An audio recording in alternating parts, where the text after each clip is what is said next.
Un cri du cœur pour commencer. Leur école est bien nommée. Ils l'aiment. L'EM, c'est réputé un peu pour ça, pour la bonne ambiance au sein de l'école. Et de la bonne ambiance au bien-être, il n'y a pas loin. Dans cette école de management, de celle qui s'appelait autrefois de commerce. Le bien-être au travail, ça s'apprend. Alors, est-ce que vous savez l'étymologie du mot travail? Du latin et ça veut dire torture.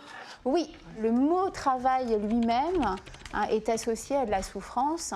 Et on a encore aujourd'hui dans les maternités la salle de travail, c'est quand même la salle d'accouchement. Elle est docteur, non pas en médecine, mais en gestion des ressources humaines.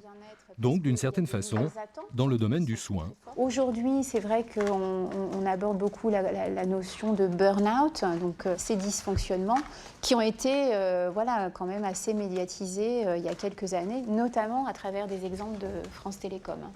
Quant aux bonnes références, les plus positives, celles qui leur parlent, les étudiants vont souvent les chercher ailleurs. Oui.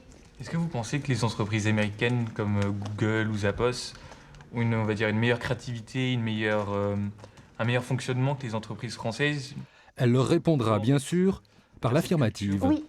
Mais avec une nuance, elle en est convaincue, chez nous aussi, tout reste possible. On parle de crise de la valeur travail, or toutes les études démontrent l'inverse, qu'on n'a jamais eu des attentes aussi fortes vis-à-vis du travail. C'est-à-dire qu'on attend du travail que ce soit vecteur d'épanouissement, que ce soit un vecteur justement de connaissance, de progression, de développement personnel.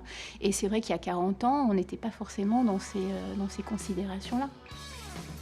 Un vrai renversement de situation s'est produit en une dizaine d'années. Désormais, les problématiques d'environnement, de territoire, de développement durable, de responsabilité sociale de l'entreprise et de ses managers sont devenues primordiales.